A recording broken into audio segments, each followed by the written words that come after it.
Selamat siang semuanya. Kami dari kelompok 4 dan kami ingin menjelaskan mengenai turbin crossflow untuk memenuhi tugas kelompok kami. Dari presentasi ini kita akan menjelaskan beberapa bagian. Yang pertama itu ada penjelasan dari turbin crossflow, lalu yang kedua adalah bagian-bagian dari turbin crossflow, dan yang terakhir yaitu karakteristik dari turbin crossflow.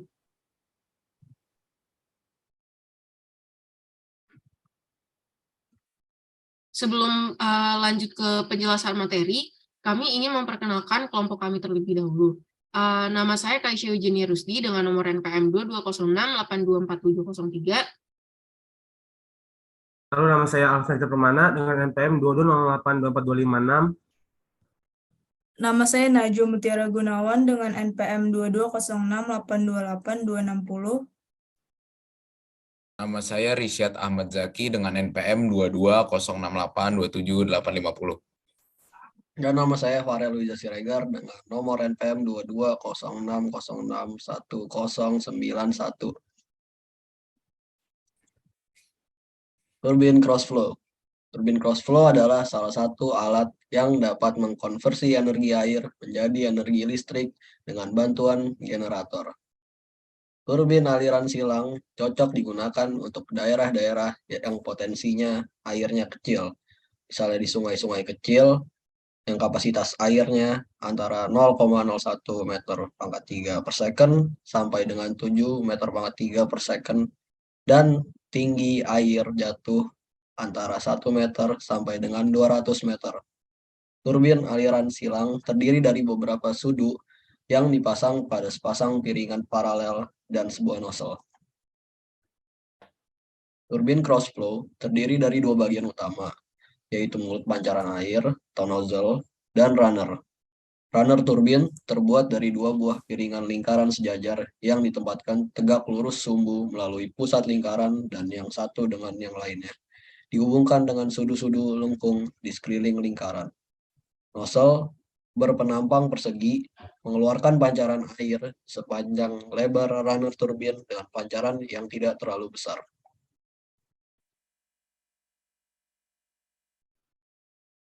Berikut adalah gambar turbin crossflow. Bisa dilihat itu ada nozzle sama runner. Jadi nozzle sendiri itu adalah tempat di mana itu buat ngalirin air yang nanti bakal dialihin ke runner. Runner itu yang udah kayak dijelasin tadi itu merupakan suatu tempat nanti air yang nampung yang bakal terjadi suatu proses pemutaran. Nah, kenapa bisa terjadi proses pemutaran? Itu karena adanya perubahan dari energi kinetik dan energi potensial menjadi energi mekanika. Maka nanti dia bakal berputar seiring berjalannya air dari nozzle. Maka dari itu merupakan cara kerja dari turbin crossflow. Crossflow. It looks like a squirrel cage blower. The crossflow turbine allows the water to flow through the blades twice. The first pass is when the water flows from the outside of the blades to the inside. The second pass is from the inside back out. A guide vane at the entrance to the turbine directs the flow to a limited portion of the runner. The crossflow was developed to accommodate larger water flows and lower heads than that of the Peltons. Oke, jadi turbin crossflow sendiri merupakan termasuk ke dalam turbin impulse. Pancaran air dari nozzle masuk ke turbin melalui sudu jalan sehingga terjadi perubahan energi kinetik menjadi energi mekanis. Pancaran air yang masuk ke turbin melalui bagian atas memberikan energi ke sudu. Kemudian masuk ke bagian dalam turbin dan keluar melalui bagian bawah turbin. Arah aliran air diarahkan langsung menuju sudu-sudu melalui pengarah agar menghasilkan daya pada sirip.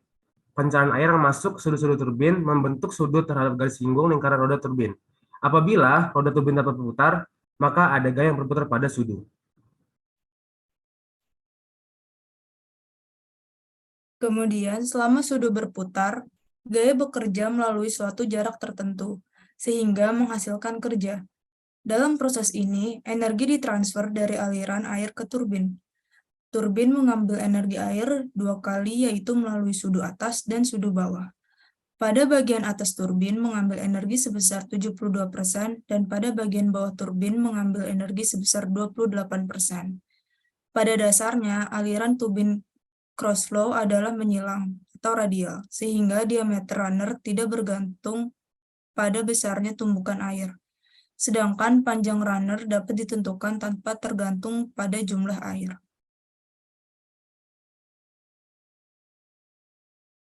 Kemudian ada karakteristik turbin cross flow. Yang pertama yaitu rasio kecepatan.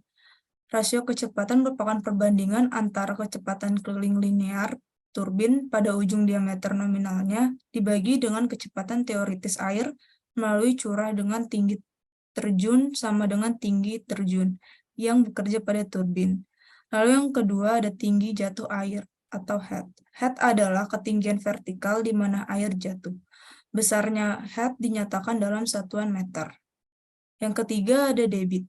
Laju aliran air dalam bentuk volume air yang melewati suatu penampang melintang sungai per satuan waktu. Dalam sistem satuan SI, besarnya debit dinyatakan dalam satuan meter kubik per detik. Lalu yang keempat ada kecepatan satuan. Kecepatan satuan adalah kecepatan putar turbin yang mempunyai diameter satu satuan panjang dan bekerja pada tinggi terjun satu satuan panjang.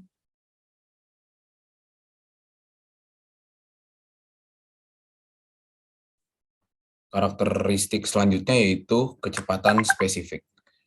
Kecepatan turbin model atau turbin dengan bentuk sama tetapi skalanya berlainan. Kecepatan spesifik dipakai sebagai tanda batasan untuk membedakan tipe roda turbin yang dipakai sebagai suatu besaran yang penting. Kecepatan spesifik dari sebuah turbin juga dapat diartikan sebagai kecepatan ideal. Persamaan geometris turbin yang menghasilkan satuan daya tiap satu satuan head. Kecepatan spesifik turbin diberikan oleh perusahaan dengan penilaian yang lainnya dan selalu dapat diartikan sebagai titik efisiensi maksimum. Perhitungan tepat ini menghasilkan performa turbin dalam jangkauan head dan debit tertentu.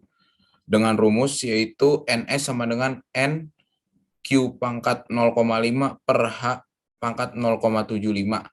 Dengan N yaitu RPM, Q itu debit dengan satuan meter kubik per dt dan head yaitu tinggi jatuh air. Kemudian daya. Yang pertama, daya available adalah besarnya daya energi potensi yang tersedia dari suatu sumber air yang tergantung pada besarnya titik jatuh atau head dan debit air yang mengalir dalam tiap detik. Dengan rumus P air sama dengan Rho kali Q kali G kali H. Dengan P air yaitu daya air yang tersedia, satuannya watt, Rho massa jenis air dengan satuan kilogram per meter kubik, Q debit dengan satuan meter kubik per dt, G itu gravitasi dengan satuan meter per dt kuadrat, H itu head dengan satuan M. Kemudian yang kedua, daya turbin. Daya turbin air ditentukan oleh besarnya debit air, massa jenis, gravitasi, tinggi jatuh air atau head, dan efisiensi turbin sehingga dapat ditulis dengan persamaan PTH sama dengan Rho dikali Q dikali G dikali H dikali NT. Dengan PTH yaitu daya turbin yang satuannya kilowatt, Rho itu massa jenis air dengan satuan kilogram per meter kubik, Q itu debit dengan satuan meter kubik per dt, G itu gravitasi dengan satuan meter per dt kuadrat, H itu head dengan satuan meter, dan NT yaitu efisiensi turbin dengan satuan persen.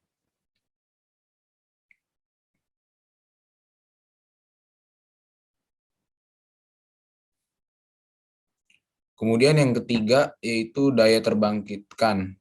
Daya yang terbangkitkan ditentukan oleh besarnya debit air, massa jenis air, gravitasi, ketinggian, efisiensi pembangkit, dan efisiensi generator. Sehingga dapat ditulis dengan persamaan P sama dengan Rho dikali Q dikali G dikali H dikali NT dikali NG.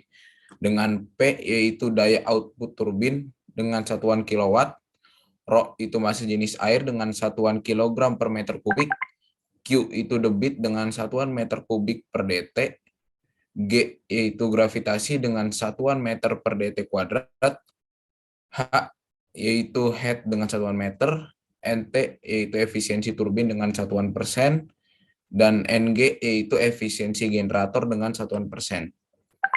Selanjutnya, kecepatan air. Kecepatan air sebelum memasuki runner dapat dihitung dengan persamaan V1 sama dengan C dikali 2GH pangkat setengah.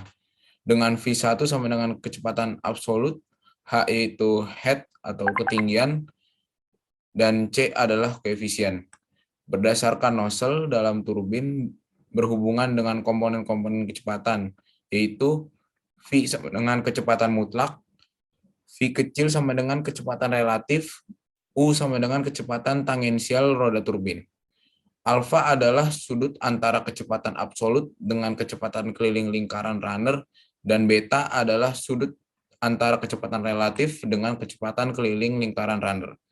Dengan indeks 1 menandakan kecepatan masuk dan indeks 2 menandakan kecepatan keluar sudu jalan turbin.